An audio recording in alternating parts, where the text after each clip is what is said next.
Ça veut dire, le prophète sallallahu alayhi wa sallam, il dit qu'il ne faut pas faire le bruit des marchés dans les mosquées. Sinon les gens rentrent chez eux.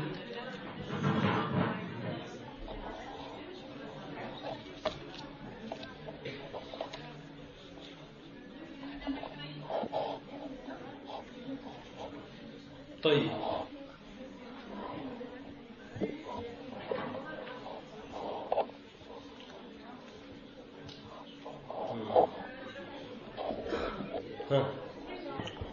Le péché. Il peut te faire rentrer au paradis? Comment il te fait? Hein? Machallah. En y pensant, en pleurant. C'est vrai ce qu'il dit? Vous êtes d'accord avec tout ça avec lui? Machallah. Et l'obéissance, ça peut te faire rentrer en enfer? Comment elle te fait rentrer en enfer? Une obéissance, astaghfirullah. Comment? Une obéissance, ça va te faire rentrer en enfer? Il dit astaghfirullah. D'accord. D'accord. Na'am. Ça veut dire que tu te sens tellement placé haut avec cette obéissance qu'après il y a un orgueil qui rentre en toi et cet orgueil va te faire rentrer où? En enfer. Taïb. Un mérite de tauba. Un seul. Paradis? Et toi? Ils disent tous paradis, ils veulent tous le paradis. Al-Falah, c'est le premier le Falah. Falah où? في الدنيا ولا في الآخرة? Daré, mashallah. Un autre. Il t'enlève un voile entre toi et Allah. C'est quoi ce voile? Tu parles de voile, moi? Hijab. C'est le hijab que les femmes mettent? C'est quoi comme voile? On a expliqué le voile. C'est quoi le voile? Qui c'est qui se souvient du voile? C'est quoi?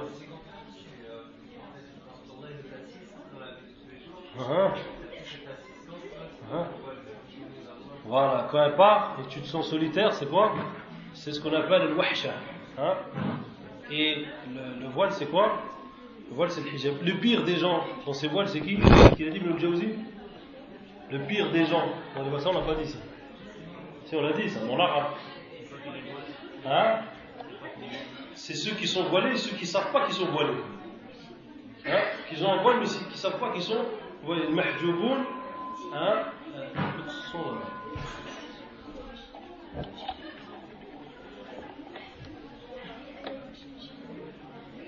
Un autre mérite de tauba.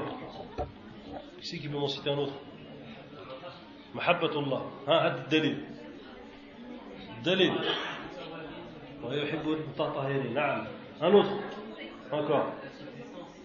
La subsistance. Astaghfiru rabbakum. إنه كان غفارا يرسل عليكم سماء مدرارا ايش مدرارا ايش ويمددكم بأموال وبنين.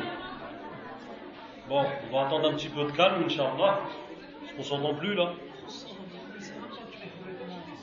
Alors, Inch'Allah. Inch'Allah, un petit peu de silence. Là-haut, les hommes, alhamdoulilah, ils entendent. Inch'Allah, les femmes, un petit peu de silence. Allah yabarak fikum. Juste un tout petit peu plus. Barakallahu fikum. Ansibou. Ansibna. Ouais. Taïb. Encore un autre mérite. C'est qui m'en cite un autre? Très bien par Allah, on l'a dit.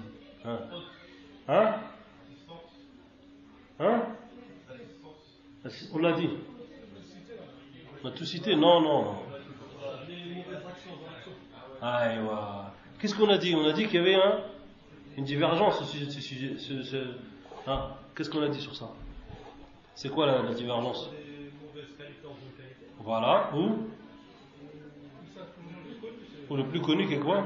Qu'Allah il transforme tes mauvaises actions en bonnes. Taïb. On a dit un autre encore. Il y en a un autre, vous avez oublié. Hein? Non, pas dit sagesse. Hein? Farah. Allah subhanahu wa ta'ala est content. Hein? Ça aussi, il y a une faïda dans le tawbah. Un autre encore. Shaitan. Qu'est-ce qu'on a dit sur Shaitan? Ah, il a la rage. Hein? Ah, il a la rage. Toi, tu veux lui mettre la rage. Tu vas faire plein de tawbah, tu vas faire la rage. Il y a un amal que vous pouvez faire après l'Asr, avant le Maghrib. Si vous le faites, Inch'Allah, Allah il vous pardonne tous vos péchés. C'est quoi? Tasbih. C'est lequel? C'est quel dhikr qu'on fait après l'Asr qui te pardonne tout? La ilaha illallah, yani qui te pardonne les péchés, même si elle est de la taille de l'océan. Hein? La ilaha illallah, wahdahu la sharika lah, lahul mulk wa lahul hamd, wa huwa ala kulli shay'in qadir. Combien de fois? 100 fois, mashallah. Toi tu le fais tout le temps. Mashallah. Allah yabarak. طيب. Donc on avait fini الكلام على الوحشة. طيب. ثم ننتقل طيب بسم الله الرحمن الرحيم. ثم ننتقل إلى نقطة هامة من هذه الكلمة وهي معنى التوبة. فتعريف التوبة هو ما قاله ابن القيم رحمه الله تعالى في مدارج السالكين، ورجحه أيضا العلامة ابن السعدي رحمه الله، فقال التوبة هي الرجوع مما يكرهه الله ظاهرا وباطنا إلى ما يحبه الله ظاهرا وباطنا. Qu'est-ce que la tauba? Quelle est la définition de la tauba? Ils ont dit que c'était le fait de revenir de ce que Allah subhanahu wa ta'ala déteste, tu reviens de cela, hein, intérieurement par les actes du cœur et extérieurement par les actes des membres, hein, vers une chose que tu aimes, ou plutôt une chose que Allah subhanahu wa ta'ala, vers ce qu'Allah aime intérieurement et extérieurement. ومن هذا التعريف وغيره من التعريفات نص العلماء على شروط في التوبة. Donc Inch'Allah Ta'ala, de ce ta'rif, c'est-à-dire de cette définition et d'autres définitions qu'on n'a pas citées ici parce que ça risque d'être long, on va évoquer Inch'Allah shurut at-tawbah, c'est-à-dire les conditions de la tawbah. طيب. الشرط الأول الإقلاع عن الذنب يعني في الحال. Le premier charte c'est quoi? الإقلاع عن الذنب. Qui c'est qui les connaît en français? الإقلاع عن الذنب. Qu'est-ce que ça veut dire الإقلاع عن الذنب? C'est-à-dire le fait de arrêter le péché, hein? Le fait de plus le faire. C'est comme ça qu'on نعم corriger sur Sophia إن شاء الله. طيب. كذلك الشرط الثاني قالوا الندم على ما سلف منه في الماضي. يعني le fait qu'il regrette. Ça c'est le deuxième quoi?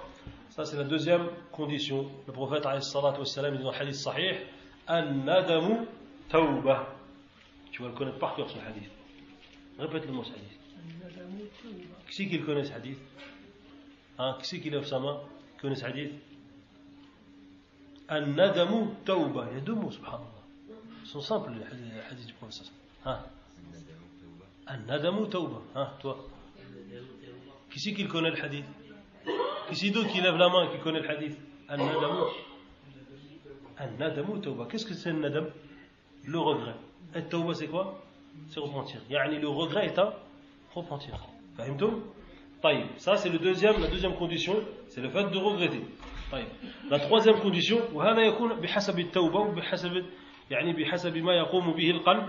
Cela revient à ce que il y a dans le cœur. Plus le regret est fort, hein, plus la tauba est forte. Et moins il l'est, et moins il l'est. نعم. الشرط الثالث العزم على أن لا يعود يعني في المستقبل. La troisième condition de tauba c'est quoi? c'est la ferme décision de ne plus revenir à quoi? De ne plus revenir à ce péché-là. طيب الشرط الرابع هي يعني التوبة أن تكون خالصة لله عز وجل. Le fait qu'elle soit sincère pour Allah. Toi, quand tu fais une tauba, quand tu te repentis à Allah subhanahu wa ta'ala, il faut que ça soit sincère. Il ne faut pas que ça soit pour une chose d'ici-bas, de la vie d'ici-bas. Il faut qu'elle soit faite pour Allah Jalla wa ala. ثم الشرط الخامس, le cinquième, أن تكون قبل الغرغرة. والمراد بذلك الاحتضار عندما يرى الإنسان الملائكة ويبدأ به أو يبدأ به السياق في الموت. نعم. قال النبي صلى الله عليه وسلم كما جاء من حديث عبد الله بن عمر قال عليه الصلاة والسلام إن الله يقبل توبة العبد ما لم يغرغر. هكذا ما لم يغرغر. هكذا زياد ما لم يغرغر. طيب. Donc le prophète alayhi salatu wassalam nous dit dans un hadith rapporté par Abdullah ibn Omar que la tauba, le repentir, est accepté par Allah. Allah accepte le repentir du serviteur tant que l'âme n'a pas vu les anges de la mort le prendre. Vous avez compris ça, Inch'Allah? C'est pas, avant ta mort, c'est accepté. Mais lorsque elle voit les anges arriver, la personne, pour retirer son âme, là, à ce moment-là, c'est plus accepté la tauba. Vous avez compris? Là, à ce moment-là, c'est plus accepté. Et il y avait une personne qui travaillait dans un hôpital et qui racontait cela, qui disait qu'il y avait une femme qui criait tout le temps, il s'est resté plusieurs jours, qui criait tout le temps et qui disait « Ils sont venus me chercher, ils sont venus me chercher ». Et elle disait des gros mots. Et lorsqu'on lui dit « Qui c'est qui vient te chercher ?», elle insultait tout le monde. Et elle est morte comme ça. Ils sont venus me chercher, ils sont venus me chercher. Et lorsqu'on lui disait, mais qui c'est qui est venu te chercher? Elle insultait, laissez-moi tout seul. Ils sont venus me chercher, ils sont venus me chercher. À chaque fois, alors je ne sais pas combien de temps ça a duré sa mort à elle, mais en tout cas, c'est pour vous dire que la mort, enfin plutôt la tauba à ce moment-là, c'est plus accepté. Il faut faire attention à cela. يقول حافظ الحكمي رحمه الله تعالى وتقبل التوبة قبل الغرغرة كما أتى في الشرعة المطهرة. نعم, que le repentir est accepté avant al-gharghara, ce qu'on vient de dire, expliquer, comme c'est venu dans la législation pure, c'est-à-dire la loi d'Allah Jalla wa ala. طيب, la sixième des conditions pour la tauba, أن تكون قبل طلوع الشمس من مغربها, avant que le soleil se lève de quoi? De son couchant. نعم, مغربها. طيب. Car le prophète alayhi salatu wassalam dit dans un hadith rapporté par que Abu Huraira nous rapporte, le prophète sallallahu alayhi wa sallam dit donc من تاب قبل أن يطلع الشمس من مغربها أن تطلع الشمس عفوا من مغربها تاب الله عليه. Allah il accepte le repentir de la personne avant ce moment-là qui viendra juste à la fin des temps. طيب. مسألة أخرى. Bon, donc vous avez appris les 6 shurut là. Qui c'est qui peut me les citer? Les 6. Toi là. Allez Saïd, donne-moi en 2. D'abord, il faut arrêter complètement le péché. طيب. Un deuxième.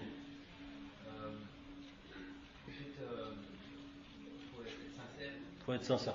Toi là-bas, toi qui regardes ton camarade Farid, juste à côté de toi là. C'est quoi le troisième charte?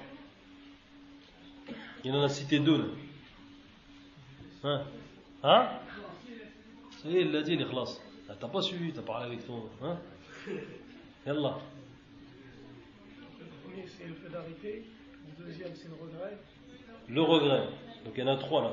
Ok. Le troisième c'est pas retourner dans le péché. Pas retourner dans. Il y a la décision de ne pas retourner dans le péché. Le quatrième c'est l'ikhlas avec Allah Azza wa Jal afin que le soit accepté. Masha'Allah. Et le sixième c'est le cinquième. La cinquième c'est le fait que de toub avant al-gharghara. Ouais. Et sixième. Avant que le soleil se lève au couchant. Et il y a d'autres détails dans le tauba qui sont relatifs à quoi? Au bien des gens. Parce que tu dois lui rendre ses biens, etc. Ça, c'est expliqué dans les livres, plus amplement, Inch'Allah, et je vais vous conseiller des livres sur ça, sur le Tawbah, Inch'Allah. من أي شيء تكون التوبة؟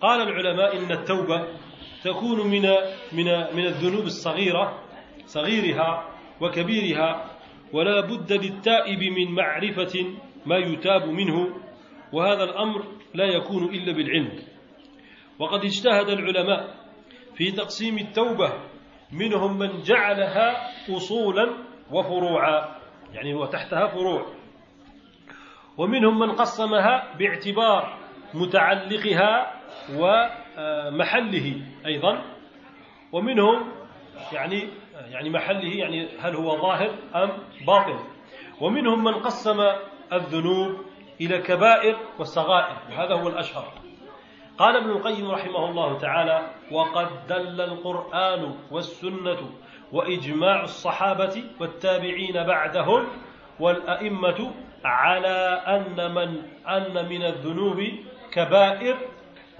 وصغائر طيب donc de quoi le croyant doit se repentir. On a dit qu'il fallait se calmer et ça continue.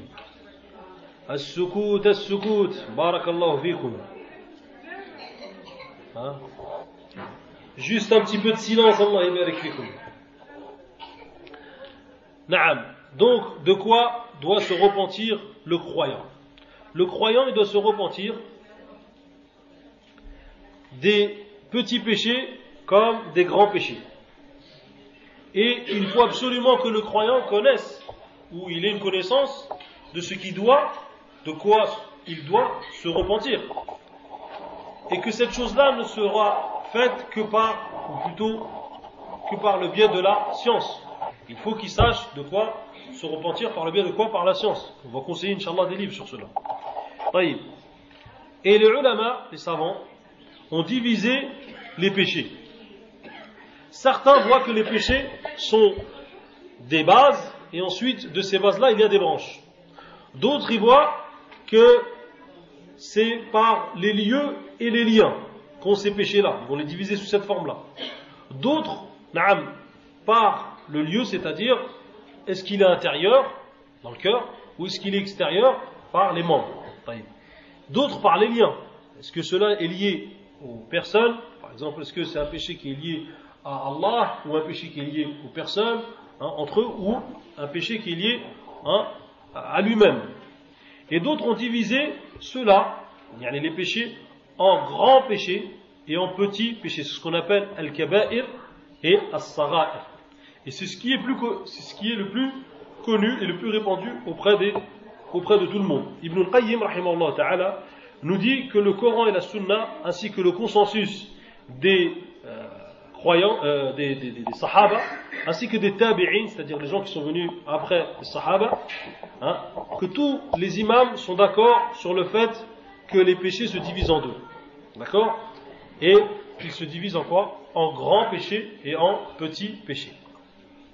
ثم إن هؤلاء العلماء قد اختلفوا في تحديد الكبائر وحصرها فابن مسعود رضي الله عنه يرى أنها 4 طيب وابن عمر عبد الله بن عمر كان يرى أنها 7 وابن عباس كان يرى أنها 70 يعني هذه الذنوب انقسمت إلى 70 ذنبا طيب وهكذا منهم من قال غير ذلك والذين لم يحصروها بعدد اختلفوا في تعريف الكبيرة فقيل كل ما لعن الله ورسوله فاعله فهو كبيرة وقيل هي كل ما ذكر من أول سورة النساء إلى قوله إن تجتنبوا كبائر ما تنهون عنه نكفر عنكم سيئاتكم وقيل كل ما اتفقت الشرائع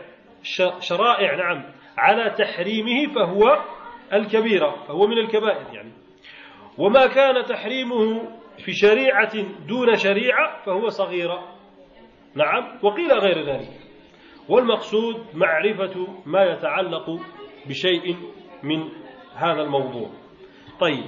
Et les savants donc, ils ont divergé. Ils ont divergé ensuite sur quoi? Sur la définition de Al-Kabira, du grand péché.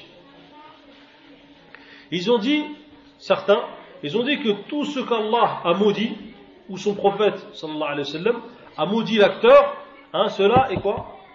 Est une kabira, est un grand péché. C'est-à-dire si tu vois un hadith où il y a une malédiction d'Allah ou de son prophète sallallahu alayhi wa sallam sur l'acteur de telle chose, ça devient automatiquement une kabira. D'accord? D'autres ils ont dit que c'était tout ce qu'il y avait avant dans Surat An-Nisa, du début, c'est-à-dire du début de Surat An-Nisa jusqu'à la parole d'Allah qui dit إن تجتنبوا كبائر الإثم كبائر ما تنهون عنه نكفر عنكم سيئاتكم. نعم. Ils disent que c'est tout ce qu'il y a depuis le début de Surat An-Nisa jusqu'à ce verset-là. Yani que tout ce qui est avant c'est quoi? Que c'est les kaba'ir. Et Allah subhanahu wa ta'ala nous dit dans ce verset نعم. الحين بارك الله فيكم الى مدخل السنه شويه راه الشيخ ما كيركبش اللي بغات تهضر بارك الله فيكم راح القاعه اكوتي تمشيها وتخلي الناس يبغاو يستفدوا بغاو يسمعوا بارك الله فيكم. Voilà, le troisième, c'est ça? Troisième appel pour les Nissan. طيب. Naam. Donc, ce verset qui dit que tous ceux qui s'éloignent des grands péchés,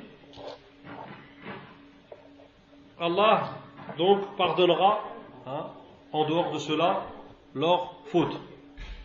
Et il a été dit aussi que tout ce qui a été haram dans les législations antérieures, qui étaient donc dans celle de Moussa alayhi salam, dans celle de Isa alayhi salam, que cela, si ça faisait partie d'une interdiction, que cela faisait partie des quoi? Des grands péchés. Et en dehors de cela, ce serait de quoi? Des petits péchés. Et il a été dit d'autres choses encore. C'est-à-dire qu'en Muhim, il y a quoi? Il y a une divergence sur le fait de savoir quel est le grand péché du petit péché. Et Inch'Allah, si vous voulez regarder le détail de cette question, je vous conseillerais les livres suivants. فمن الكتب التي أنصح جميع المستمعين بالقراءة فيها حول هذا الموضوع الكتاب الأول الداء الدواء، وقيل بأنه يعني على اسم آخر الجواب الكافي. وكذلك من الكتب التي أنصح بها رياض الصالحين ومدارج السالكين، وكذلك نسب إلى الذهب الكبائر. Parmi les livres que je vous conseille à tous, ce sont des livres qui vont vous expliquer quels sont les grands péchés afin de ne pas tomber dedans. عرفت الشر لا لشر ولكن لتوقيه من لم يعرف الشر من الخير يقع فيه. J'ai connu le mal, mais pas pour le connaître en lui-même, mais pour m'abstenir, c'est-à-dire ne pas rentrer dans ce mal-là. من لم يعرف الشر من الخير, celui qui ne connaît pas le mal du bien, يقع فيه, il tombe dans ce dernier, c'est-à-dire dans ce mal. Alors, parmi les livres que je vous conseille, mes frères, il y a الداء والدواء, la maladie et son remède. D'accord? La maladie et son remède, ou plutôt les mal et son remède. Ça, c'est un livre d'Ibn al-Jawzi qui l'ont appelé aussi la réponse suffisante, al-Jawab al-Kafi. Hada al-Kitab, c'est quoi son histoire, ce livre-là? Il y avait une personne qui n'arrivait pas à se repentir d'un péché. Il n'arrivait pas à se repentir d'un péché. Il a envoyé une lettre à Ibn al-Qayyim. Ibn al-Qayyim, qui était un grand savant du 7e siècle de l'Égypte. Il a envoyé donc ce livre, il a envoyé donc cette question, il dit voilà, et vous pouvez le lire dans l'introduction du livre. Il dit voilà, j'ai fait un péché, et j'arrive pas à me séparer de ce péché-là. Et j'ai tout fait pour essayer de me séparer de ce péché, mais il me colle. Que dois-je faire pour m'en sortir? Et alors que je sais que ce péché-là va être la cause de ma perdition dans cette vie-là avant l'au-delà. Subhanallah. Regardez avant comment ils étaient les musulmans. Et donc il a envoyé cette question-là. Vous savez par quoi il a répondu? Il a répondu par un livre épais comme celui-là, Ibn al-Qayyim. Sa lettre, son livre, c'était ça. Qu'est-ce qu'il a mis dedans? Il a expliqué d'abord c'était quoi, comment que le mal venait. Et qu'Allah il n'a pas descendu un mal sans qu'il ait descendu quoi? son remède. Et ensuite il a commencé à expliquer. Il a dit que c'était quoi le plus grand des péchés. Il a parlé du shirk. Et ensuite il est rentré dans les détails du shirk. Et ensuite il est rentré dans les grands péchés. Ensuite il a divisé les péchés. Ensuite il vous a ramené les paroles que je vous ai dit entre les compagnons, hein, les divergences qu'il y a dans les définitions de kabira et de saghira. Ensuite il est venu sur les remèdes de ces péchés-là. Comment esquiver, hein, ou plutôt se préserver de ces péchés-là. Il est rentré dans tous ces détails-là. Subhanallah. Il s'est donné un gros livre comme ça. Donc ce livre-là, je ne sais pas s'il a été bien traduit, en tout cas en français. En arabe, en tout cas il existe, hein, et il est dans une... il a été publié et republié. Il y a aussi le livre que vous connaissez tous, Riyad al-Salihin. Riyad al-Salihin, il ne rentre pas directement dans le vif du sujet, mais il vous parle des grands péchés, ou plutôt des choses qu'il ne faut pas faire et des choses qu'il faut faire. D'accord? Et ce livre-là, Riyad al-Salihin, je pense que vous le connaissez tous. D'accord? Le jardin des vertus. Il y a aussi un livre qui s'appelle Madarij al-Salikin. Madarij al-Salikin, c'est encore un livre d'Ibn al-Qayyim. Par contre, celui-là, c'est un peu difficile, hein, à comprendre, parce qu'il rentre dans des détails que des fois les gens ne vont pas très bien comprendre, surtout si c'est en traduction française. Alors, Madarij al-Salikin, déjà, par quoi ils l'ont traduit? Ils l'ont traduit par le sentier des itinérants. On va chercher, pas ce que ça veut dire ça. Le sentier des itinérants. Ça veut dire que déjà, il faut que tu aies un niveau en français avant de lire le livre. Sinon, si tu es troisième ou CAP ou quelque chose dans le genre, tu vas arriver à la préface, tu vas dire non, ça, le ilm, c'est pas fait pour moi, hein, et tu vas fermer le livre et tu vas dire khalas, Ibn Qayyim, hein, je profiterai plus tard sinon. Donc, vous avez Madarij al-Salikin. Et vous avez le livre aussi, Al-Kaba'ir, de qui? De Dhahabi. D'accord? Le livre Kaba'ir de Dhahabi, certains disent que c'est pas Dhahabi qui l'a écrit, et d'autres voient qu'il n'y a pas de mal à ce que ce grand savant ait écrit ce livre-là, Al-Kaba'ir. Mais en tout cas, ce qui est sûr, c'est que c'est un bon livre, et que dedans, alhamdulillah, il y a le kifaya, dans ce qui s'appelle de quoi? Les grands péchés et les petits péchés. Et ils ont même mis l'explication de Cheikh Al-Uthaymin sur ces péchés-là. D'accord? Et il est publié, vous allez dire, celui-là connaît le livre, il est publié par édition Al-Madina. D'accord? Pour celui qui veut, le livre. Et c'est un conseil que je vous donne, afin de connaître donc نعم الكبائر من الصغائر. طيب. وهنا مسألة ينبغي التنبيه عنها، وهي أن التوبة توبتان، توبة مستحبة أو توبة واجبة وتوبة مستحبة. فالتوبة الواجبة تكون من المحرمات وترك الواجبات، وأما المستحبة تكون من فعل المكروهات وترك المستحبات. فمن اقتصر على التوبة الأولى أي الواجبة كان من الأبرار المقتصدين، ومن تابع التوبتين معا كان من السابقين المقربين، ومن لم يأت بالأولى كان من الظالمين، إما الكافرين وإما الفاسقين. تأملوا هذا الكلام القويم من شيخ الإسلام ابن تيمية رحمه الله، ففيه الفقه العظيم. نعم. Donc il y a une autre question relative à la tauba, c'est que la tauba se divise en deux.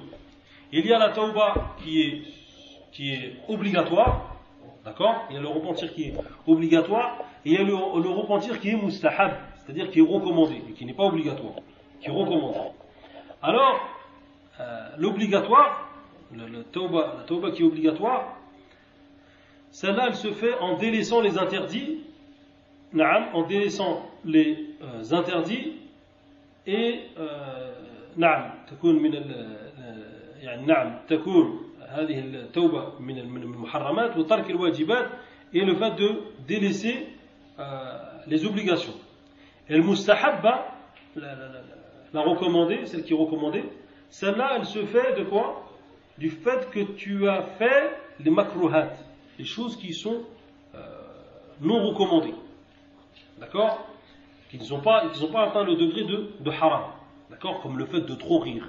Le fait de trop rire, par exemple, ça, les savants, ils ont dit que trop rire ou trop être feignant par rapport à des adorations, etc., que ça rentre dans quoi? Dans le makruh.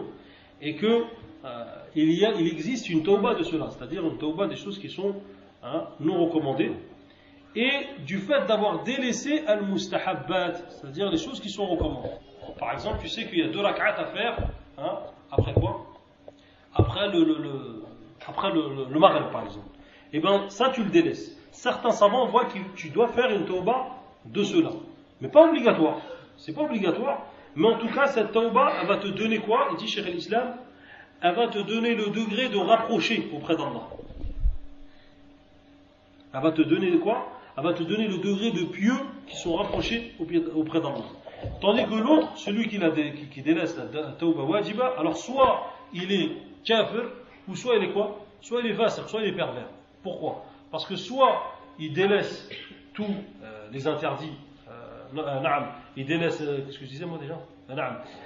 Il délaisse tous les wajibs, c'est-à-dire il délaisse tout le wajib qui est par exemple le tawhid, le fait d'unifier Allah, hein, celui qui délaisse le tawhid, celui qui délaisse les bases de l'islam, ah ben celui-là il est considéré comme quoi? Il n'est pas considéré comme musulman, vous êtes d'accord avec moi? Et il n'est pas considéré comme musulman, et celui-là donc, hein, il rentre dans le nombre de quoi? Dans le nombre des non-musulmans, c'est-à-dire des kuffars. Par contre, celui qui est fasiq, c'est celui qui quoi? C'est celui qui, par exemple, de temps en temps, il fait une kabira. D'accord? De temps en temps, il fait une kabira et il ne se repentit pas de quoi? De cette kabira. Et celui-là, donc, il fait partie de ce qu'on appelle fasiq, c'est-à-dire des pervers. Qu'Allah nous en protège. طيب. مسألة أخرى في التوبة وهي نقض التوبة. نعم. Il y a une autre question qu'on va parler donc dans la tauba, c'est l'annulation de la tauba. نعم. العبد إذا أذنب أو إذا تاب عفوا من ذنب ثم عاد إليه مرة أخرى يكون ناقضا للتوبة فيلزمه حينئذ أن يجدد التوبة ولكنه لا يرجع إليه إثم الذنب الذي تاب منه. قال الله تعالى والذين إذا فعلوا فاحشة أو ظلموا أنفسهم ذكروا الله فاستغفروا لذنوبهم ومن يغفر الذنوب إلا الله. نعم. قال ابن القيم رحمه الله تعالى وأما استمرار التوبة فشرط في صحة فشرط في صحة كمالها ونفعها لا شرط في صحة ما مضى منها. طيب. Donc il y a une question ici relative à la tauba, au repentir. C'est une personne par exemple qui a fait un grand péché. D'accord? Il se repentit d'un péché qu'il a fait. Et s'il s'est repenti de ce péché-là, est-ce que cela, s'il refait alors attendez, que je m'explique bien, c'est la fatigue. Alors, si une personne fait un péché, ensuite il revient une autre fois sur ce péché, est-ce que cela va annuler le repentir qu'il a fait auparavant? Non, voilà, c'est ça la question. Vous avez compris? Parce que certains, ils vont prendre cette excuse-là, d'ailleurs on va parler des fautes dans la tauba, ils vont prendre cette excuse-là, et vont dire, si moi j'ai fait ce péché-là, étant donné que ça a annulé l'autre, eh ben khalas, ça veut dire que je peux faire, il va prendre ça comme excuse pour refaire à chaque fois le péché. Donc, en aucun cas ça annule quoi? La tauba que tu as eue auparavant. Et c'est pour ça que Cheikh Ibn Qayyim dit que le fait de rester en état de repentir, ça c'est une condition dans quoi? Dans la perfection de quoi? De la tauba et dans son utilité. Mais ça va pas être une condition dans ce qu'il a eu lui auparavant comme péché dont lequel il a demandé pardon. Vous avez compris ça, Inch'Allah? Taïb. Toujours le français, ça. L'arabiya, le français. L'arabiya, Inch'Allah. Taïb, on fait un double travail ici en France. On a le français, on a l'arabe. Il y a un public qui va te dire quoi? Il va dire moi, j'écoute que l'arabe. Moi, man araf illa l'oral arabe. Et l'autre, il va te dire non. Et nous, pour pas perdre l'arabe, on est obligé de faire un jongler entre les deux. Allah yassir lana. طيب. مسألة أخرى في التوبة. هل التوبة ترجع العبد إلى حاله قبل المعصية? Regardez cette question que les savants ont parlé. Est-ce que la tauba, le repentir, remet le serviteur dans sa situation avant quoi? Avant qu'il ait fait le péché. Vous me suivez ou pas? Avant qu'il ait fait le péché, est-ce que la tauba, si ensuite il a commis le péché, est-ce qu'elle le remet dans sa situation? Ça veut dire que par exemple, j'ai un certain niveau auprès d'Allah. Vous me suivez ou pas? J'ai un certain niveau auprès d'Allah. Et ensuite je fais un péché. Et je me repentis de ce péché-là. Est-ce que ça va me remettre à ce niveau?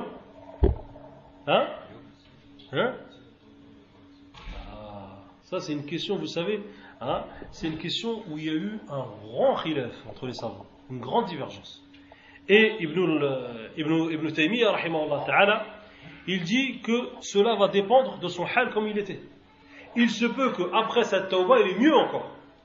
Ça, on l'a expliqué tout à l'heure, le péché qui fait rentrer au paradis. Il se peut que quoi? Il se peut qu'il ait encore un meilleur niveau que quoi? Que celui qu'il était auparavant, avant la marsiya. Il se peut qu'il soit comment? Il se peut qu'il soit en dessous, ou il se peut qu'il soit au même niveau. Donc ça va dépendre de quoi? De la situation de la personne, de sa sincérité et de la force qu'il a eue dans son cœur pour faire cette tauba. Fahimtum hada? Vous avez compris ça, Inch'Allah? طيب. Je vous le traduis directement, comme ça va aller plus vite. طيب. مسألة أخرى في التوبة. نعم. انقلاب الكبيرة صغيرة والصغيرة كبيرة. La transformation du petit péché en grand. Est-ce que ça c'est possible? Ou le grand péché en petit péché. Est-ce que ça c'est possible? Je vous pose la question. Celui qui dit oui, il a intérêt de dire d'où il sort ça. Sinon il parle sans science. D'où tu sors ça, toi? Petit en grand, si en fait tu fais tout le temps un petit péché, tu ne te repens pas, par force ça devient un grand péché. Machin. Par contre, ça ressemble. Ouais. L'inverse, là, c'est un grand petit, j'en manque plus.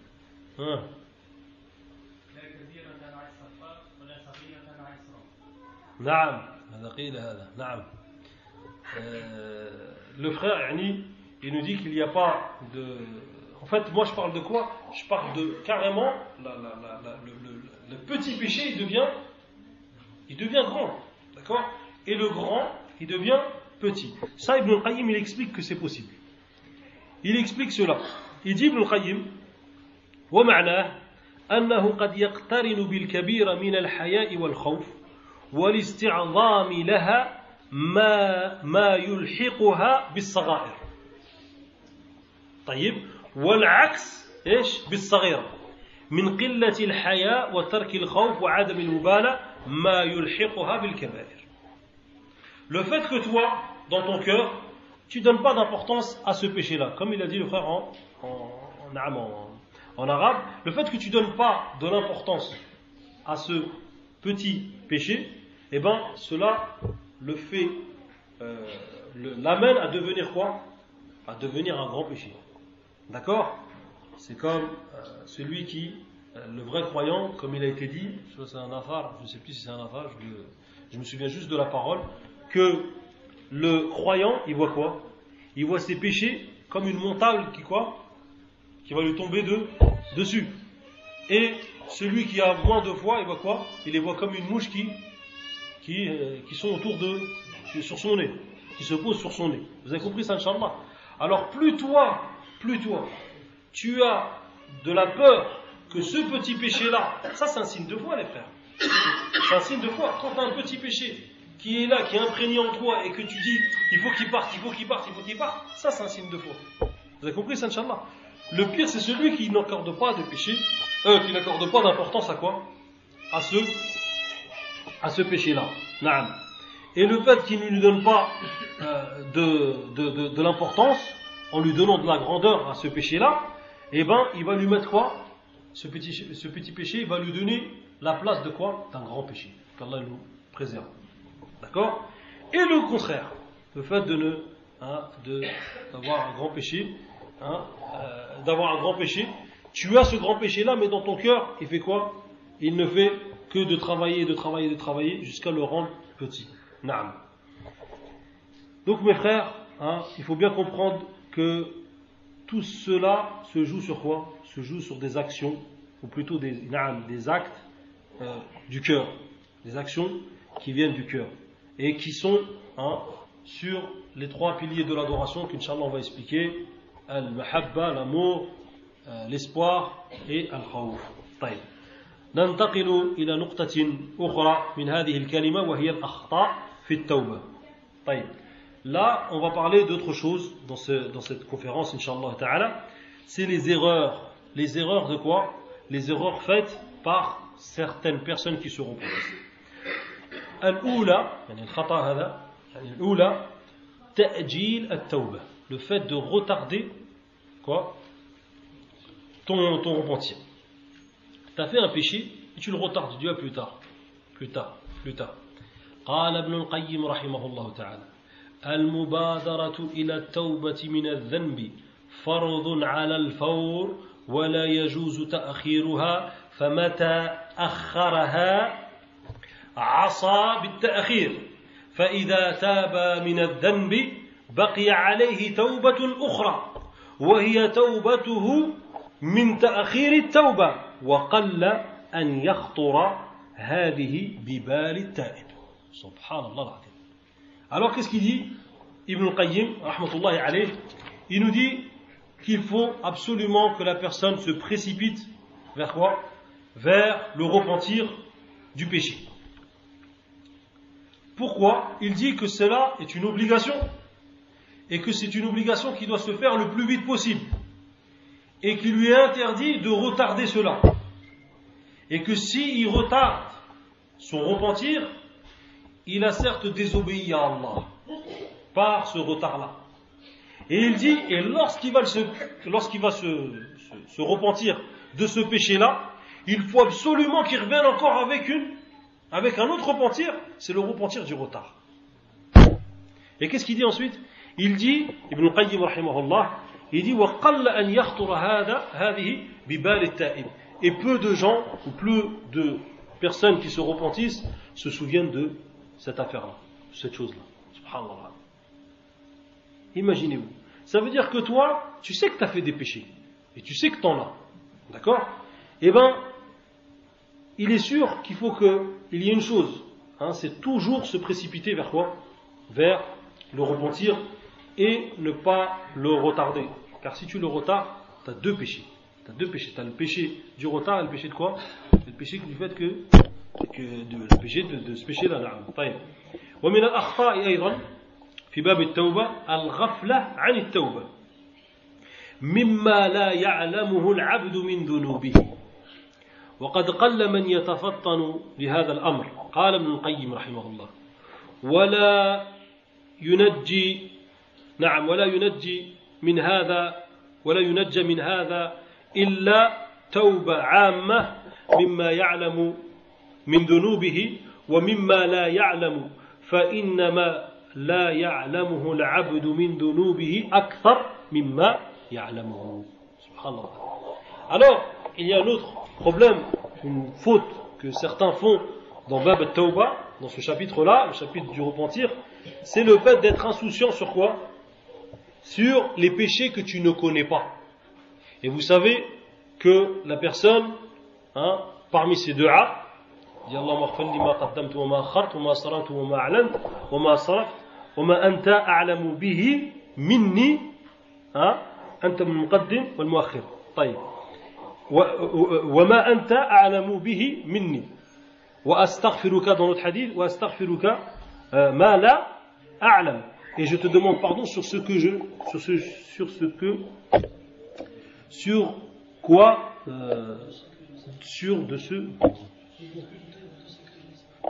ne sais pas.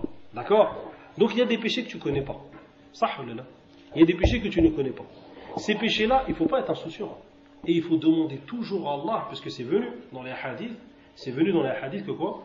Qu'il faut absolument demander le pardon d'Allah contre ces péchés. Et il ne faut pas être insouciant à cela. Car là, tu vas faire quoi? Tu vas retarder Et si tu retardes, qu'est-ce qu'on a dit? Tu prends encore des péchés. Vous savez comment on a besoin de tawbah en vérité? On a besoin de tawbah tout le temps en vérité. On doit sortir de la mosquée, astaghfirullah, astaghfirullah, astaghfirullah. On revient, astaghfirullah, astaghfirullah, astaghfirullah. Cheikh Ben Baz, rahimahullah ta'ala, il disait, un homme qu'il connaissait, et il disait, je l'ai connu pendant 40 ans. Pendant 40 ans, je me suis assis avec Cheikh Ben Baz. Vous connaissez Cheikh Ben Baz, ce grand savant, rahmatullah alayh. Il disait, soit il était en tasbih, soit il était en istighfar. Soit il faisait du tasbih, soit il faisait de l'istighfar. Même entre les fatwas, moi je l'ai entendu. Entre les fatwas, il disait subhanallah, alhamdulillah, la ilaha illallah. On lui posait une question, il était là, il était en train de réfléchir à la poser. Aïd, il disait répète, et ensuite il lui répondait. Yani, il disait pendant 40 ans, je l'ai connu. Soit il faisait du tasbih, soit il faisait du istighfar, ou soit il faisait quoi? Ou soit il donnait une fatwa, ou soit il réconciliait des musulmans. Ou soit il arrangeait une affaire entre les musulmans. C'est un homme qui est mort il n'y a pas très longtemps. C'est un homme qui a existé de notre temps. Ça veut dire que si un homme a réussi à le faire, toi tu es capable aussi de le faire. Vous savez que, comme il dit le prophète alayhi salatu wassalam, il dit رُبَّ كَلِمَةٍ يَقُولُهَا الْمَرْءُ يَهْوِي بِهَا فِي النَّارِ 70 خَرِيفًا. Il se peut que cette langue-là, elle dit une parole, un seul mouvement, il va te rentrer 70 ans en enfer. Un seul mouvement de ta langue. Comment tu vas le regretter? Si Allah te montre cette parole, et il te dit, que par la cause de cette parole, tu vas rentrer quoi? Tu vas rentrer en enfer. Subhanallah. Ama yahiqqu lana an nastaghfir Allah wa nukthira min dhalik. Cela doit nous motiver à faire quoi? À demander beaucoup le pardon d'Allah Jalla wa ala. Alors mes frères, c'est une nasiha que je me donne à moi-même et à vous-même, de donner un temps à l'istighfar. Le prophète alayhi salatu wassalam, il faisait l'istighfar combien de fois on a dit? 100 fois, ça c'est dans un yassiz. Il comptait ça, dans un yassiz. Il y a un shir là qui est venu il n'y a pas longtemps aussi, shir Saad Shadri. À chaque fois que je l'entendais, à chaque fois que je passais mon oreille à côté de lui, il dit subhanallah. Après tu te poses des questions, tu te dis lui là, quel âge, 39 ans, et Allah il l'a élevé parmi kibar al-ulama. C'est normal. Regarde son cœur, comment il a travaillé. Il ne perdait pas son temps. Il était dans les voitures, il demandait. Il disait, lis-moi tel livre, je vais te l'expliquer. Ils ne perdaient pas leur temps. Ces gens-là, ils ne perdent pas leur temps. C'est ça le muqarrabi. C'est ça les gens qui sont, c'est ça les gens qui ne pensent que quoi? Qui pensent qu'ils vont rencontrer leur Seigneur. Et qu'Allah fasse vivre notre cœur avec le dhikr. Et à l'istighfar. Parmi les akhta, parmi les fautes également, c'est le fait de délaisser la tauba, le fait de délaisser le repentir, en te disant quoi? Je vais peut-être revenir dans ce péché-là. Ça c'est un kid de shaitan. Ça c'est shaitan qui t'a eu. Tu dis, moi, ça s'arrête, je fais une tauba. Pourquoi? Parce que ça se trouve, je vais revenir dans ce péché-là. Et cette personne-là, est-ce qu'elle pense bien d'Allah, celle-là? Elle pense bien d'Allah, celle-là? Cette personne qui fait cela? Elle pense mal d'Allah subhanahu wa ta'ala.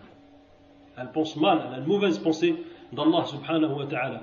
Pourquoi? Parce que la personne, elle doit, comme vous savez tous, elle doit avoir une bonne pensée d'Allah. Le prophète alayhi salatu wassalam, il dit, Ana inda dhanni abdi falyadhun bi ma sha. Je suis auprès, le prophète sallallahu alayhi wa sallam, il dit que Allah dit qu'il est auprès de la pensée de son serviteur, qu'il pense de lui ce qu'il veut. وأنا معه حين يذكرني. Et moi je suis avec lui lorsqu'il se souvient de moi. Donc la personne, elle doit bien penser d'Allah subhanahu wa ta'ala. Et elle doit se dire quoi? Elle doit se dire que elle ne doit pas revenir dans tous les cas sur quoi? Sur le péché. Et que celui qui pense cela, celui-là il a suivi shaitan en réalité. ومن هذه الأخطاء التمادي في الذنوب. نعم. وذلك اعتمادا على سعة رحمة الله. Parmi les fautes également de certains qui se repentissent, il y a le fait d'insister sur le péché, l'insistance dans le péché. Il insiste, il fait des péchés. Mais pourquoi il insiste dans le péché? Parce qu'il se repose sur une chose. Il se repose sur la miséricorde d'Allah. il dit quoi? Il dit Allah Ghafur Rahim. Et ça, ça vous l'avez pas entendu ça? Moi je l'ai entendu de mes proches, alors je vais pas loin. Hein. Les proches ils disent quoi? Les proches de la famille, hein, tu lui dis mais attention, Allah subhanahu wa ta'ala, hein, il n'aime pas cette chose-là, il n'aime pas cette chose-là, il n'aime pas cette chose-là. Qu'est-ce qu'il te répond? Allah il est Ghafur Rahim. Tout de suite. Hein? Mais il oublie quoi? Shadid al-iqab aussi. Celui qui te dit ça, tu dis Allah il est aussi Shadid al-iqab. Nabbi ibadi anni ana al-Ghafur Rahim wa anna adabi huwa al-adab al-alim. Hein? Informe mes serviteurs que je suis, hein, le pardonneur, hein, et le clément, et que mon châtiment est le châtiment douloureux, et le châtiment qui est douloureux. Donc Allah subhanahu wa ta'ala, c'est vrai qu'il pardonne la chèque, mais il pardonne déjà pour celui qui demande pardon. Il ne pardonne pas comme ça, Allah subhanahu wa ta'ala, sauf s'il veut, tafaddulan minhu, Allah subhanahu wa ta'ala, hein, il est de nous des péchés qui sont en dessous de sa volonté, Allah il pardonne à qui il veut. Mais en tout cas, s'il y a une chose qui est sûre, c'est que son adab aussi il est là. Allah il a le paradis, il y a aussi l'enfer. Voyez. Alors pour tous ces gens qui font des bêtises et des péchés et qui après qui disent non nous c'est bon Allah subhanahu wa ta'ala il va nous pardonner, ceux-là en réalité également ils ont mal pensé d'Allah. Hein? Ma qadarullaha haqqa qadri. Naam. Parmi les autres choses aussi, et ça wallahi ça on le voit beaucoup, hein, parmi les autres erreurs, hein, que fait la personne qui se repentit à Allah subhanahu wa ta'ala, enfin du moins ceux qui veulent se repentir ou qui veulent pas se repentir plutôt, c'est le fait d'être trompé par quoi? Par le fait qu'Allah subhanahu wa ta'ala ne porte pas d'intérêt ou ne met pas un châtiment à des gens qui sont dans le péché. Ça, toi tu dis quoi? Tu dis moi je suis quelqu'un de bien, je suis un type bien. Lui c'est un vendeur de drogue, c'est ceci, c'est cela. Hein? Moi Allah il va pas me châtier. Enfin, du moins en tout cas s'il me châtie, il va me châtier moins que lui. Eh ben non, là tu te trompes. Eh ben non, là tu te trompes. Pourquoi? Parce qu'Allah subhanahu wa ta'ala, yani toi le fait que cette personne elle n'est pas châtiée devant toi, tu dis non, si lui il est comme ça, comme certains, ce qu'ils disaient quand on était petit, ils disaient ben tiens celui-là s'il va en enfer, ben moi aussi je vais aller avec eux. Pour eux ça ne faisait pas peur. Si tous ces gens-là ils vont aller en enfer, et ben moi c'est pas grave, je vais avec eux. À ce point-là, subhanallah, à ce point-là des gens ils ont pensé, hein, que tu vois les gens qui font des fautes devant toi et tu te dis quoi? Tu te dis ma'lish, il n'y a pas de problème. Celui-là il fait des fautes, hein, moi je suis moins pire que lui et j'ai le droit donc par rapport à ça j'ai le droit de retarder quoi? Mon repentir. Allah musta'an. Celui-là il a encore rien compris. Allah musta'an. Il y a un hadith que le prophète alayhi salatu wassalam dit inna Allah la yumli lil-zalim hatta idha akhadahu lam yaflithu. Naam. Le prophète alayhi salatu wassalam nous dit dans ce hadith que Allah ne cesse d'ajourner l'injuste jusqu'à ce qu'au moment où il va le saisir, eh ben, il ne lui échappera pas. C'est-à-dire que quand Allah subhanahu wa ta'ala, Allah il dit dans le Coran inna batsha rabbika shadid. Qu'est-ce que c'est le batch? Hein, c'est quoi le batch? Al-batch, les ulama yaqulun al-akhd bil-quwwa. C'est le fait de saisir mais avec force. Mais Allah il te dit ce batch, hein, le fait qu'il prend par force, il te dit la shadid, il est dur. Et regarde là qu'est-ce qu'il a fait de l'autre, de l'autre. Il dit que Jibril alayhi salam il a pris toute cette ville, hein, toute cette ville où il y avait le mal et la turpitude, il l'a pris d'une plume et qu'est-ce qu'il a fait? Il l'a monté il a sama dunya et ensuite il l'a retourné et il a fait suivre de cela des pierres pour chaque personne. Subhanallah. Ils ont voulu retourner quoi? La loi d'Allah, hein, les normes d'Allah, hein, en faisant quoi? Un homme vers un homme, et Allah qu'est-ce qu'il a fait? Il les a retournés. Subhanallah. Et les autres qui ont crié, ceux qui ont ceux qui ont crié et qui ont appelé la personne pour, c'est Tamoud, qu'ils ont appelé la personne pour tuer quoi? Pour tuer la chamelle d'Allah, naqat Allah. Qu'est-ce qu'ils ont fait? Ils ont appelé leur leur plus imbécile, hein, le plus malheureux d'entre eux, et il est venu, qu'est-ce qu'il a fait, hein, lorsqu'ils ont crié, et il est venu, qu'est-ce qu'il a fait, et il a tué la chamelle d'Allah Jalla wa Ala. Qu'est-ce qui s'est passé? Allah il les a saisis de quoi? Lui, ils l'ont appelé d'un cri. Allah il les a punis par quoi? Par un cri. Al-jaza min jins al-amal. Subhanallah. Pharaon, qu'est-ce qu'il disait? هذه الأنهار تجري من تحتي. صح ولا لا? Il disait ça, Pharaon. Il disait, et ces ruisseaux qui coulent en dessous de mes pieds. Par quoi Allah subhanahu wa ta'ala l'a puni? Shinqiti il dit par quoi? Par la mer qui s'est pliée sur lui. Tiens, toi qui disais que les anhar là, qui descendaient en dessous de toi, eh ben regarde aujourd'hui ils sont. Regarde la punition d'Allah où elle est. Regardez subhanallah. Allah subhanahu wa ta'ala tout le temps al-jaza min jinsi al-amal. Tu récoltes ce que tu sèmes, ya akhi al-karim. Et le prophète, et Allah subhanahu wa ta'ala dit man ya'mal su'an yujza bih. Wallahi mes frères, ce verset là, il n'y a pas longtemps quand je l'ai lu, et surtout dans un contexte, j'ai dit combien nous on a fait de mal.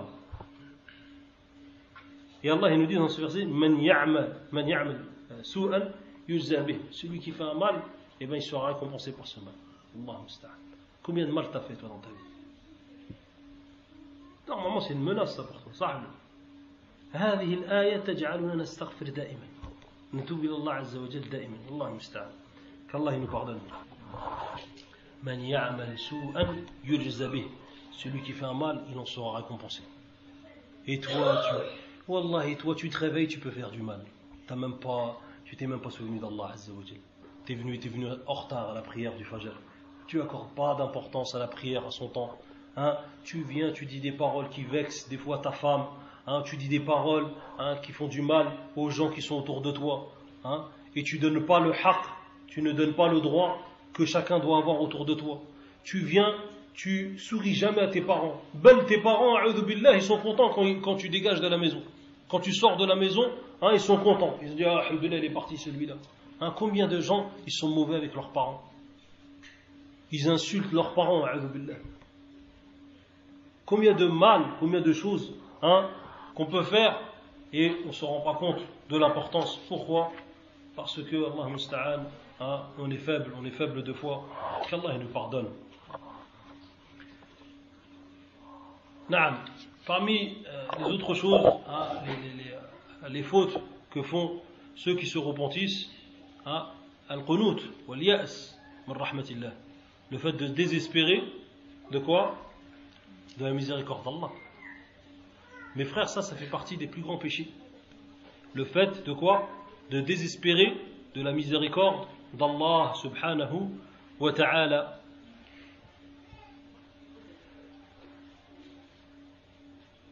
Et le fait de désespérer aussi, de faire désespérer qui? Les gens de la miséricorde d'Allah. Soit tu désespères en toi-même, ou soit toi tu fais désespérer qui? Les gens de la miséricorde d'Allah Jalla wa Ala. Et il y a ces versets que nous pouvons lire et que normalement un croyant lorsqu'il les lit, il est ému par ces versets.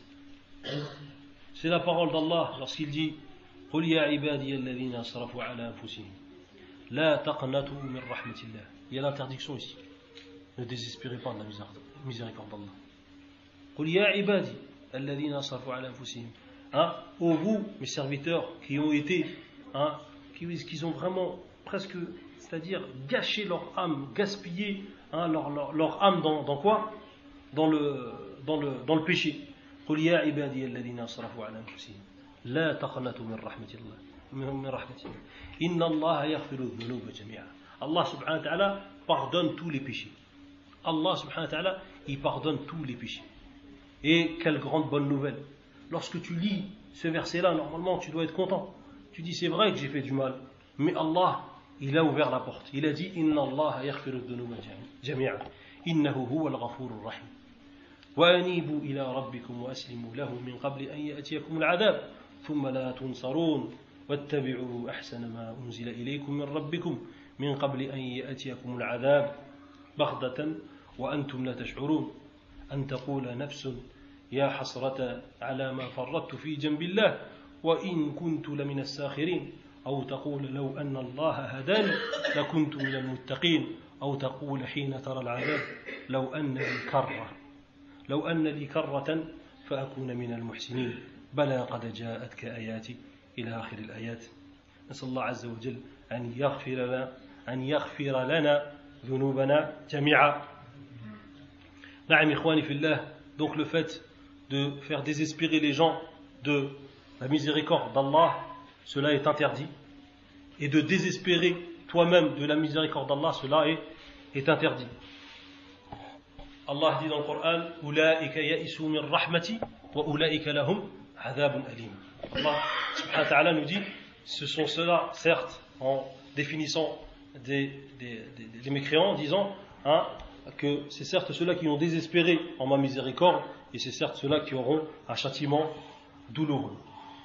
Une dernière chose, ou plutôt une avant-dernière chose, le fait aussi de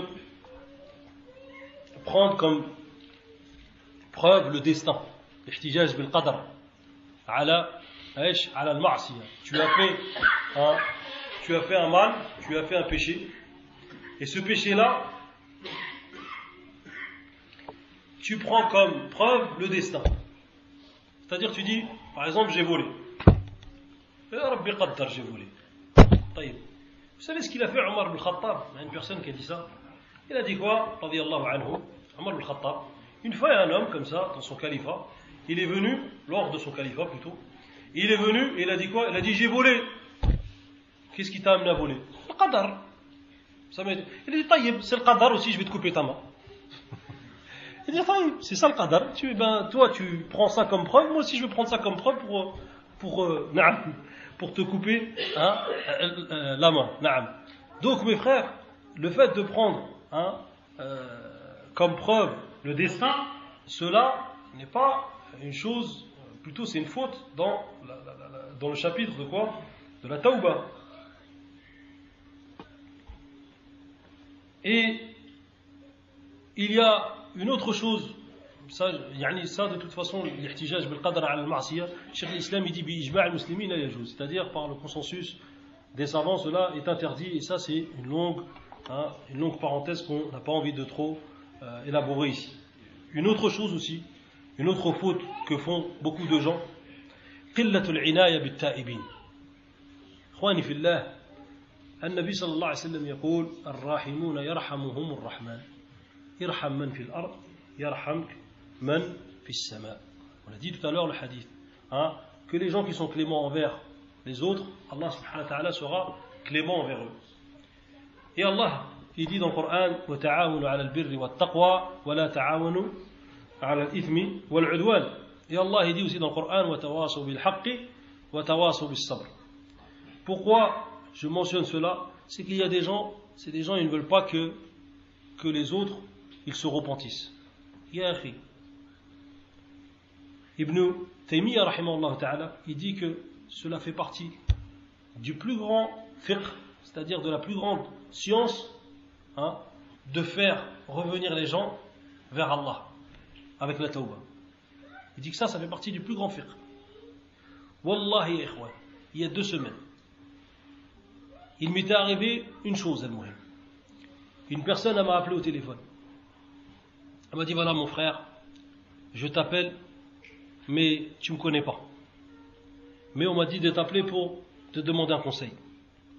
Voilà, je vais pas bien, etc., etc., etc. Et il m'a dit, j'ai fait le hajj, et je me sens pas bien depuis que j'ai fait le hajj, c'est-à-dire que maintenant je suis taxi, et je vois que tout le monde calme, c'est-à-dire que je vois que des choses mauvaises, dans mon boulot. Et je me sens vraiment pas bien, et j'ai envie de revenir à Allah. Est-ce qu'Allah pardonne les péchés? Est-ce qu'Allah, même des choses que je sais que c'était vraiment pas bien, et que je les ai fait. Et je sais pertinemment que c'est pas bien. Je le sais, je connais les dalils, etc., etc. Mais malgré ça, je l'ai fait le péché. Je dis, Akhi, bon, c'est pas grave si tu veux pas te présenter, parce que, voilà, j'ai respecté ce qu'il a voulu me dire. Et je lui dis, mon frère, sache une chose, c'est qu'Allah pardonne tes péchés. Il me dit, oui, mais j'ai vraiment fait quelque chose de grave. Je dis, Wallah, il t'a fait même le pire des péchés. Allah, il te pardonne. Il me dit, mais vraiment, moi je connais, il me dit, j'étais quelqu'un qui était bien droit dans la religion, etc. Il a insisté pour me dire ça. Je lui ai dit, déjà que tu m'appelles, ça c'est un signe de foi. Et déjà que tu demandes, c'est un signe de foi. C'est que, d'une certaine manière, tu veux quoi? Tu veux un conseil pour revenir à Allah. Et bien moi je te dis, sache que Allah subhanahu wa ta'ala est plus content que l'homme qui retrouve quoi? Sa monture dans le désert après l'avoir perdu. Et vous savez ce qu'il m'a dit, ce frère? Il m'a dit, mon frère, qu'Allah il te récompense. Tu m'as remonté le moral et tu m'as fait du bien. Il m'a fait pleurer. Pourquoi? Parce que je me suis senti la cause de quoi? Qu'il est revenu à Allah subhanahu wa ta'ala. Il m'a tué mon cœur. Ça veut dire après il m'a raccroché, il m'a dit Akhi barakallahu fik, etc.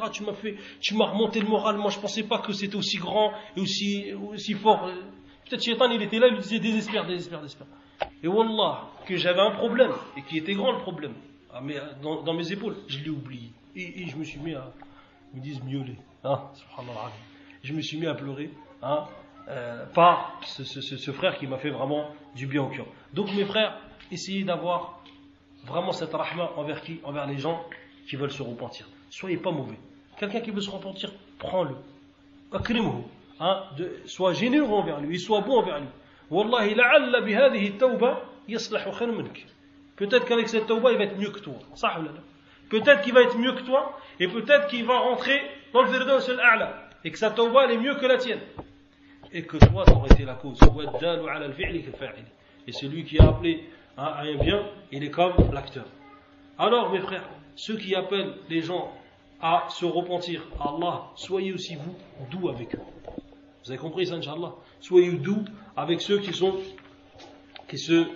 appellent les gens à se repentir. Et na'am, cela fait partie donc des meilleurs des comportements. Les choses qui vont t'aider à la tawba, je fais ça rapidement également. Awalan al-ikhlas. Al-ikhlas, la sincérité va t'aider à avoir un bon repentir. Allah dit dans le Coran كذلك لنصرف عنه السوء والفحشاء إنه من عبادنا المخلصين من قراءة مخلصين. نعم. Donc Allah subhanahu wa ta'ala dit au sujet de Yusuf alayhi salam que Allah lui a l'a détourné du mal et l'a détourné de quoi? Des turpitudes, car il faisait partie des gens sincères. La sincérité, mon frère, elle va t'aider. Et elle va t'aider à te repentir d'un vrai repentir. Et Allah dit وَهَلْ جَزَاءُ الْإِحْسَانِ إِلَّا الْإِحْسَانِ. N'y a-t-il pas comme récompense pour la bienfaisance que la bienfaisance? Et quelle bienfaisance celui qui est mukhlis. Tayyib. L'autre chose aussi qui va t'aider, à te repentir, al-mujahada. Allah Azza wa Jalla dit dans le Coran وَالَّذِينَ جَاهَدُوا فِينَا لَنَهْدِيَنَّهُمْ سُبُلَنَا وَإِنَّ اللَّهَ لَمَعَ الْمُحْسِنِينَ. Celui-là aussi il est muhsin. Celui qui quoi? Allah subhanahu wa ta'ala dit وَالَّذِينَ جَاهَدُوا فِينَا. Ceux qui ont multiplié les efforts vers nous, لَنَهْدِيَنَّهُمْ سُبُلَنَا. Et certes on les guidera vers nos voies, vers le droit chemin. Inna Allah la ma'al muhsinin. Certes Allah est avec les bienfaisants. Ibn al-Qayyim il dit au sujet de ce verset là, il dit aktharun nasi mujahadatan aw ijtihadan aw jihadan aktharun nasi hidayatan. Plus tu fais des efforts dans cette religion, plus tu es guidé. Et tawba, ça fait partie des efforts ou pas? Ça fait partie des efforts. طيب. ومنها كذلك يعني من الأشياء التي تعينك على التوبة العلم النافع. Parmi les choses qui vont t'aider aussi à faire la tauba, la science. Et la science, c'est la porte de tout le bien. C'est la porte de tout les biens. Allah il dit dans le Coran إنما يخشى الله من عباده العلماء. إنما يخشى الله من عباده العلماء. Certes, ceux qui craignent vraiment Allah, c'est qui? C'est les savants. Et toi, en connaissant ce qui va se passer par rapport à ce péché-là, les résultats de ce péché-là, et en connaissant également le mérite de quoi? Du repentir, tu vas forcément quoi? Tu vas forcément réfléchir et craindre Allah Azza wa Jal de ne pas se mettre un pied vers ce péché. Il y a aussi une autre chose que Ibn Qayyim cite, et il ramène 10 faïdas par rapport à ça, c'est Radd al-Basar. Et malheureusement, mes frères, Radd al-Basar, c'est le fait de baisser son regard. Le fait de baisser ton regard, Yakhil Karim, ça va t'aider à avoir un cœur plus propre et moins dérangé. Parce que le cœur, c'est quoi? Le cœur, il photographie. Ça, le cœur, c'est le meilleur, c'est mieux que les appareils là, qu'on a, là, 100 XL, la Pixel, je sais pas quoi. C'est mieux que ça, le cœur. Le cœur, il attrape, et des fois, le cœur, Allah Musta'an, il va même imaginer.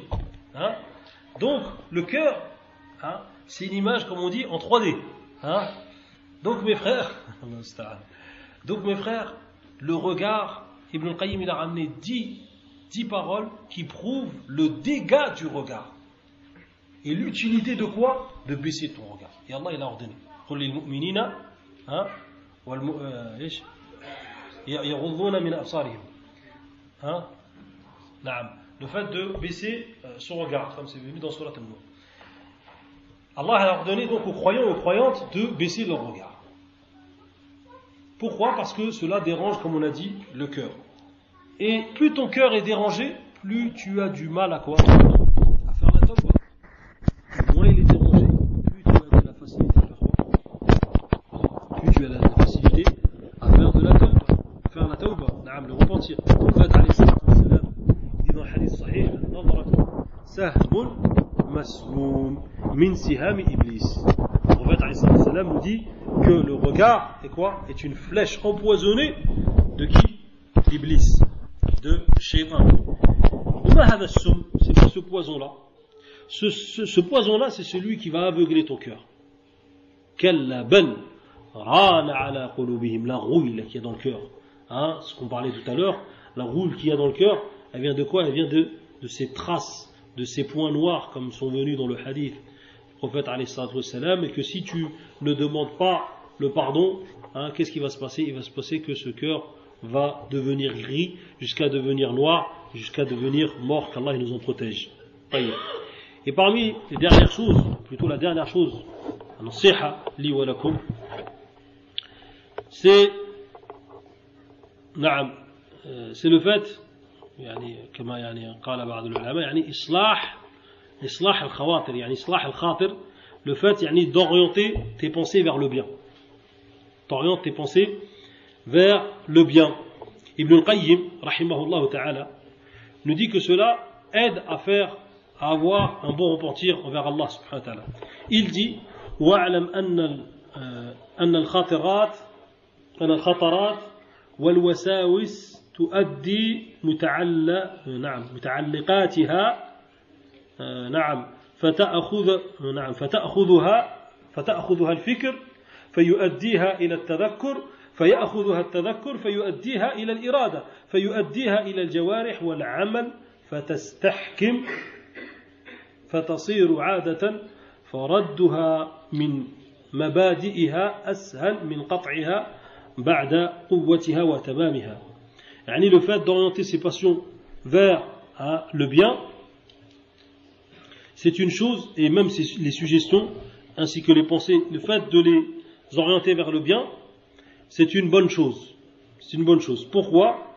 Parce que sinon, le fikr, c'est-à-dire la pensée, ou plutôt non, d'abord ça commence par quoi? On va dire ça commence par une pensée ou une suggestion. Ensuite, cette pensée, qu'est-ce qu'elle fait? Elle l'amène vers quoi? Elle l'amène vers at-tadhakkur.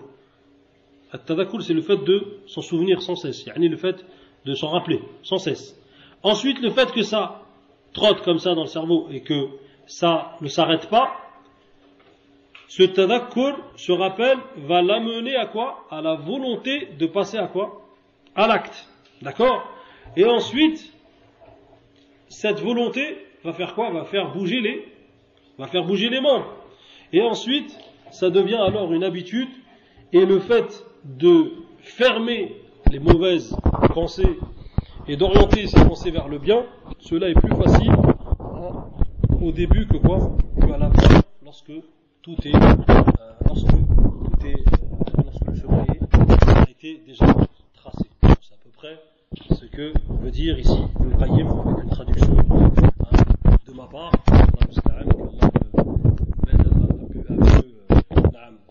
À mieux traduire. Donc mes frères, Inch'Allah ta'ala, faites attention à cela. Les mauvaises pensées vont t'amener vers le mal et les bonnes pensées vont t'orienter vers le bien. Pense sans cesse et pense sans cesse au dhikr d'Allah Jalla wa Ala. Il y a quelques paroles de salaf de nos prédécesseurs que je vais vous lire Inch'Allah ta'ala et qui sont dans cela, c'est-à-dire dans la tawbah. La première, c'est la parole de Fudayl ibn Iyad. Il dit, Fudayl ibn Iyad, kullu huznin yubla illa huzn al-ta'ib. Yani tout chagrin va vers la perte. Yubla, ça. Disparaît, tout chagrin disparaît, sauf c'est peut-être ça.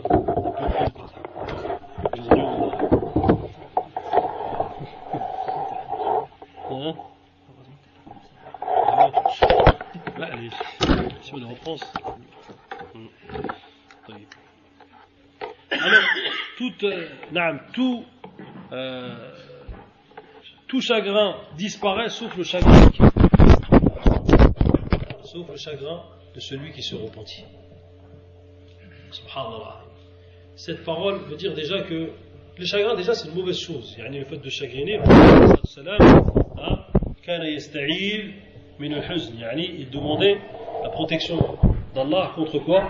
Contre le chagrin. Mais s'il y a un chagrin qui reste, c'est lequel? L'action restante, c'est lequel? C'est celui qui se repentit. Et Maymoun ibn Mihran disait: La khayra fi dunya illa li rajulayn, rajulun ta'ib wa rajulun ya'malu fi darajat. Il disait qu'il n'y a pas de bien dans cette vie d'ici-bas que chez deux personnes. La première, c'est une personne qui se repentit à Allah, et la deuxième, c'est une personne qui œuvre afin de s'élever en degré auprès d'Allah Jalla wa Ala. Et Aoun ibn Abdullah disait: جالس التوابين فإنهم أرق الناس قلوبا. الله أكبر. Le fait, il disait: asseyez-vous avec les tawwabin, ceux qui se repentent, car ce sont les gens qui ont le cœur le plus tendre. Subhanallah. Et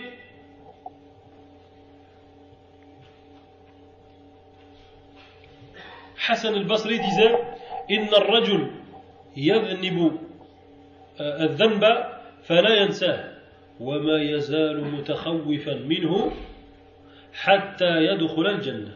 الله. Regardez ce qu'il disait l'imam Hassan al-Basri. Il disait que la personne, comme on l'a expliqué tout à l'heure, la personne peut commettre un péché et il ne l'oublie pas, ce péché. Ça veut dire que lorsqu'il s'assoit, lorsqu'il se lève, lorsqu'il va à sa prière, etc., il n'oublie pas le péché qu'il a fait. D'accord? Et il ne cesse d'avoir peur, de craindre Allah par rapport à ce péché-là, jusqu'à ce qu'il va rentrer quand? Jusqu'à qu'il va rentrer où? Fil Jannah. Taïb. Subhanallah, comme Allah subhanahu wa ta'ala a mis ses sagesses même dans le péché. Taïb. Et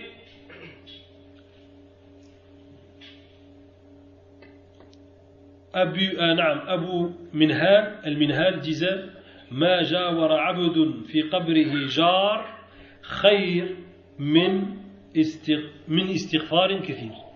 Et il disait que la personne, que le serviteur n'avait pas un meilleur voisin dans sa tombe que le fait d'avoir fait énormément d'istighfar. Donc mes frères, Inch'Allah ta'ala, voilà pour ce qui s'agit de Tawbah. Sallallahu azza wa jal an yaj'alana من المخلصين في إلقاء هذه الكلمة وأن يجعلني والمستمعين ممن قد تاب توبة نصوحة وأن يجعل ذلك في ميزان الحسنات. Et je demande à Allah subhanahu wa ta'ala donc à moi, pour moi et pour vous tous, de faire partie des gens qui se sont repentis, d'un repentir sincère. Et surtout n'oubliez pas de faire le repentir et de le multiplier matin et soir. لعل الله عز وجل أن يغفر لنا بهذا السبب. بارك الله فيكم. سبحانك اللهم وبحمدك أشهد أن لا إله إلا أنت أستغفرك وأتوب إليك.